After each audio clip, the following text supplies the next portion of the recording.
Hi friend, Shilpa's channel ಹಾಸನ್ಗೆ ಎಲ್ರಿಗೂ ಸ್ವಾಗತ. ನಾನು ಗಣೇಶ ಹಬ್ಬಕ್ಕೆ ಮೋದಕನ ಮಾಡಿದ್ದೆ. ಗಣೇಶನಿಗೆ ತುಂಬ ಪ್ರಿಯಕರವಾದ ತಿಂಡಿ ಇದು. ಈ ಮೋದಕನ ಮಾಡಲಿಕ್ಕೆ ನಾನಿಲ್ಲಿ ಮೈದಾನ ಯೂಸ್ ಮಾಡಿದೆ. ಕಂಪ್ಲೀಟಾಗಿ ಗೋಧಿ ಹಿಟ್ಟನ್ನು ಯೂಸ್ ಮಾಡಿಕೊಂಡು ಮೋದಕನ ಮಾಡಿದ್ದೀನಿ.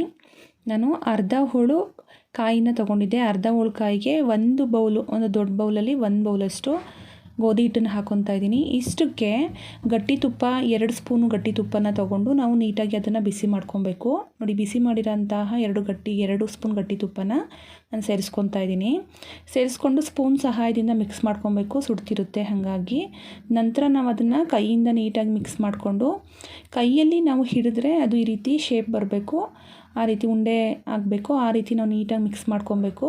ಮಿಕ್ಸ್ ಮಾಡ್ಕೊಂಡಾದಮೇಲೆ ನಾವು ತಣ್ಣೀರನ್ನು ಹಾಕ್ಕೊಂಡು ನೀಟಾಗಿ ಚಪಾತಿ ಹಿಟ್ಟು ಏನು ಬರುತ್ತಲ್ಲ, ಚಪಾತಿ ಹಿಟ್ಟಿನ ಹದಕ್ಕೆ ನಾವು ಅದನ್ನು ಕಲಿಸ್ಕೊಬೇಕಾಗುತ್ತೆ.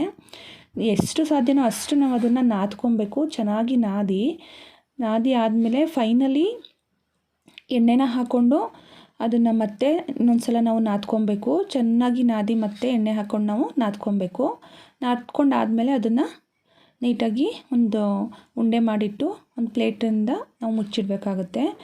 ನೆಕ್ಸ್ಟ್ ಇಲ್ಲಿ ನಾನು ಒಂದು ಬಾಣಲಿಗೆ ಗಸಗಸೆನ ಹಾಕ್ಕೊಂಡು ಹುರ್ಕೊತಾ ಇದ್ದೀನಿ. ಅದನ್ನು ಹುರಿದೆತ್ತಿಟ್ಟು ಗೋಡಂಬಿನ ಚೂರು ಮಾಡಿ ಅದನ್ನು ಕೂಡ ನಾನು ತುಪ್ಪದಲ್ಲಿ ಹುರಿದೆತ್ತಿಟ್ಕೊತಾ ಇದ್ದೀನಿ. ಇಷ್ಟನ್ನು ಎತ್ತಿಟ್ಕೊಂಡು ಆದಮೇಲೆ ಒಂದು ಚಿಕ್ಕ ಮಿಕ್ಸಿ ಜಾರ್ಗೆ 1-2 ರಿಂದ 3 ಸ್ಪೂನು ನಾನು ಸಕ್ಕರೆನ ಹಾಕ್ಕೊತಾ ಇದ್ದೀನಿ. ಇದಕ್ಕೆ ಏಲಕ್ಕಿನ ಹಾಕ್ಕೊತಾ ಇದ್ದೀನಿ. ಏಲಕ್ಕಿ ಪುಡಿ ಆಗಲ್ಲ ಅನ್ನೋ ಕಾರಣಕ್ಕೆ ಸಕ್ಕರೆ ಜೊತೆ ಏಲಕ್ಕಿ ಹಾಕ್ಕೊಂಡು ಪುಡಿ ಮಾಡಿಕೊಂಡೆ. ಇಲ್ಲಿ ಒಂದು ಬಾಣಲಿನ ಇಟ್ಟು ಅದಕ್ಕೆ 1/4 ಬೌಲಷ್ಟು ನಾನು ಬೆಲ್ಲ ಹಾಕ್ಕೊಂಡೆ. ಅದಕ್ಕೆ 1 ಬೌಲಷ್ಟು ನಾನು ಕಾಯಿನ ಹಾಕ್ಕೊಂಡು ಗ್ಯಾಸ್ ಫ್ಲೇಮ್ನ ಆನ್ ಮಾಡಿಕೊಂಡು ಇಲ್ಲಿ ಅದನ್ನು ನೀಟಾಗಿ ತಿರುವ್ಕೊಬೇಕು.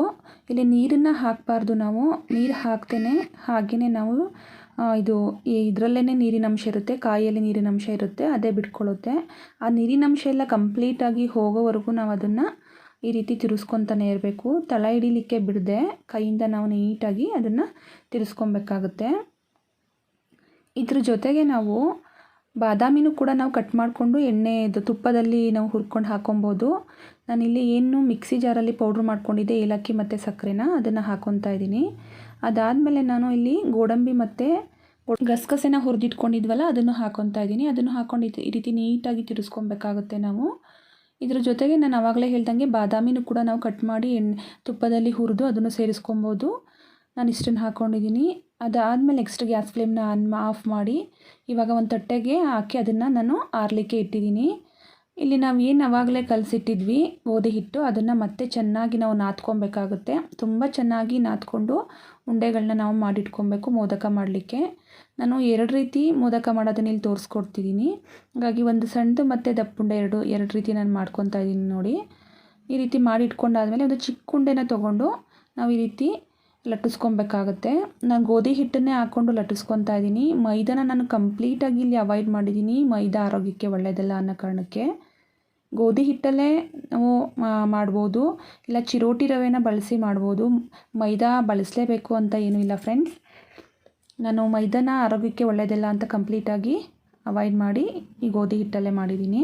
ಈ ರೀತಿ ಲಟ್ಟಿಸ್ಕೊಂಡಾದಮೇಲೆ ಮಧ್ಯಕ್ಕೆ ನಾವು ಏನು ಸ್ಟಫಿಂಗ್ ಮಾಡ್ಕೊಂಡಿದ್ವಿ ಅದನ್ನು ಇಟ್ಟು ಈ ರೀತಿ ನರ್ಗೆ ಆಗಿ ನಾವು ಮಾಡ್ಕೊಬೇಕಾಗುತ್ತೆ. ಸ್ಯಾರಿ ನರ್ಗೆ ಏನು ಹಿಡಿತೀವಲ್ಲ ಈ ರೀತಿ ನರ್ಗೆನ ನಾವು ಮಾಡಿಕೊಂಡು ಕಂಪ್ಲೀಟಾಗಿ ಮಾಡಿಕೊಂಡು ಆದಮೇಲೆ ಅದನ್ನು ನಾವು ನೀಟಾಗಿ ಕೈಯಿಂದ ಈ ರೀತಿ ಸುತ್ತಬೇಕು.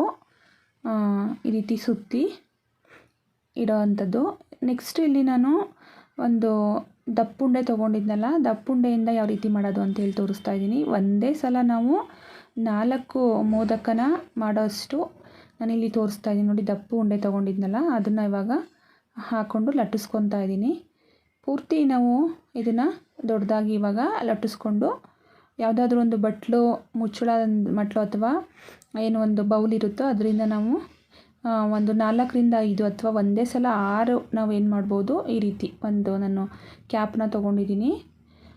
ಒಂದು ಟಿಫನ್ ಬಾಕ್ಸ್ ಕ್ಯಾಪ್ನ ತೊಗೊಂಡು ಈ ರೀತಿ ನಾನು ಅದನ್ನು ಶೇಪ್ ಕೊಟ್ಕೊಂಡು ತೊಗೊತಾ ಇದ್ದೀನಿ. ಎಲ್ಲ ಒಂದೇ ಸೈಜಲ್ಲಿ ಕೂಡ ಬರುತ್ತೆ, ನಮಗೆ ಬೇಗನೂ ಆಗುತ್ತೆ, ಈಸಿ ಅಂತಲೂ ಕೂಡ ಅನಿಸುತ್ತೆ ಈ ರೀತಿ ಮಾಡ್ಕೊಳ್ಳೋ ಅಂಥದ್ದು. ಮಾಡಿಕೊಂಡು ಸೇಮ್ ನಾವೇನು ಮೊದಲು ಸ್ಟಫಿಂಗ್ನ ಮಧ್ಯದಲ್ಲಿ ಇಟ್ಟು ಸೇರಿಸ್ಕೊಂಡಿದ್ವಿ ಅದೇ ರೀತಿ ಇದನ್ನು ಕೂಡ ನಾವು ಸೇರಿಸ್ಕೊಬೇಕಾಗುತ್ತೆ ಫ್ರೆಂಡ್ಸ್. ತುಂಬ ಚೆನ್ನಾಗಾಗುತ್ತೆ. ಗೋಧಿ ಹಿಟ್ಟಲ್ಲೂ ಕೂಡ ಅಷ್ಟೇ ಕ್ರಿಸ್ಪಿಯಾಗಿ ಬರುತ್ತೆ. ನಾವು ಮೈದಾದಲ್ಲಿ ಏನು ಮಾಡ್ತೀವಿ ಅಷ್ಟೇ ಕ್ರಿಸ್ಪಿಯಾಗಿ ಬರುತ್ತೆ. ನಾನು ಈ ರೀತಿ ಎಲ್ಲ ಮಾಡಿಟ್ಕೊಂಡಿದ್ದೆ. ಎಣ್ಣೆನೂ ಕಾಯಕ್ಕಿಟ್ಟಿದ್ದೆ. ಎಣ್ಣೆ ಕಾದಾಗ ನಾನು ಈ ರೀತಿ ಹಾಕ್ಕೊತಾ ಇದ್ದೀನಿ. ಏನು ಮೋದಕಗಳನ್ನ ಮಾಡಿಟ್ಟಿದ್ದೆ ಅದನ್ನು ಹಾಕ್ಕೊಂಡೆ. ನಾವು ಲೋ ಫ್ಲೇಮಲ್ಲೇ ಇಟ್ಕೊಂಡು ಹಾಕ್ಕೊಬೇಕಾಗುತ್ತೆ. ಫುಲ್ ಫ್ಲೇಮ್ ಬಿಟ್ಟರೆ ಅದು ಎಲ್ಲ ಸೀದೋಗುತ್ತೆ ಮೈದಾ ಹಿಟ್ಟು, ಹಾಗಾಗಿ ಗೋಧಿ ಹಿಟ್ಟು. ಈ ರೀತಿ ಒಂದು ನಿಮಿಷ ಆದಮೇಲೆ ನಾವು ತಿರುಗಿಸ್ಕೊಬೇಕು. ಇನ್ನೊಂದು ಬದಿಯಲ್ಲಿ ಎಲ್ಲ ಬದಿಯಲ್ಲೂ ಕೂಡ ನಾವು ಈ ರೀತಿ ಬೇಯಿಸ್ಕೊಳ್ಳೋ ಅಂಥದ್ದು. ನಾನು ಸ್ಪೂನ್ ಸಹಾಯದಿಂದ ಎಲ್ಲ ಕಡೆ ನಾನು ತಿರುಗಿಸಿ ಅದನ್ನು ನಾನು ಬೇಯಿಸ್ಕೊತಾ ಇದ್ದೀನಿ. ನೋಡಿ ಗೋಲ್ಡನ್ ಕಲರ್ ಬರ್ತಾ ಇದೆ. ಗೋಲ್ಡನ್ ಕಲರ್ ಬರೋ ಟೈಮ್ಗೆ ನಾವು ಅದನ್ನು ಎತ್ತಿಟ್ಕೊಬೇಕಿಲ್ಲ ಅಂದರೆ ಸೀದೋಗುತ್ತೆ. ಹಾಗೂ ಸ್ವಲ್ಪ ಸೀದಿದೆ, ಜಾಸ್ತಿ ಸೀಲಿಗೆ ಬಿಡಬಾರ್ದು. ತಕ್ಷಣ ನಾವು ಲೋ ಫ್ಲೇಮ್ನ ಮಾಡ್ಕೊಂಡು ಎತ್ಕೊಬೇಕು. ಹಿಟ್ಟು ಇನ್ನೂ ಉಳಿದಿತ್ತು. ನಾನು ನೋಡಿ ಇಲ್ಲಿ ಪೂರಿ ಮಾಡ್ಕೊಂಡಿದ್ದೀನಿ. ಪೂರಿನೂ ತುಂಬ ಚೆನ್ನಾಗಾಗಿತ್ತು. ಎಲ್ಲ ಮೋದಕಗಳನ್ನೂ ಲಟ್ಟಿಸ್ಕೊಂಡು ನಾನು ಈ ರೀತಿ ತೊಗೊಂಡಿದ್ದೀನಿ. ನೋಡಿ ಎಷ್ಟು ಚೆನ್ನಾಗಿ ಬಂದಿದೆ. ನೀವು ಒಂದು ಸಲ ಟ್ರೈ ಮಾಡಿ ಫ್ರೆಂಡ್ಸ್. ಹೇಗಿತ್ತು ಅಂಥೇಳಿ ನನಗೆ ಕಮೆಂಟ್ಸಲ್ಲಿ ತಿಳಿಸಿ. ನನ್ನ ಈ ವಿಡಿಯೋ ಇಷ್ಟ ಆದರೆ ಲೈಕ್ ಮಾಡಿ, ಶೇರ್ ಮಾಡಿ, ಸಪೋರ್ಟ್ ಮಾಡಿ. ನನ್ನ ಚಾನಲ್ನ ಸಬ್ಸ್ಕ್ರೈಬ್ ಮಾಡ್ಕೊಳ್ಳಿ. ಪಕ್ಕದಲ್ಲಿರೋ ಬೆಲ್ ಐಕನ್ನ ಕ್ಲಿಕ್ ಮಾಡಿ.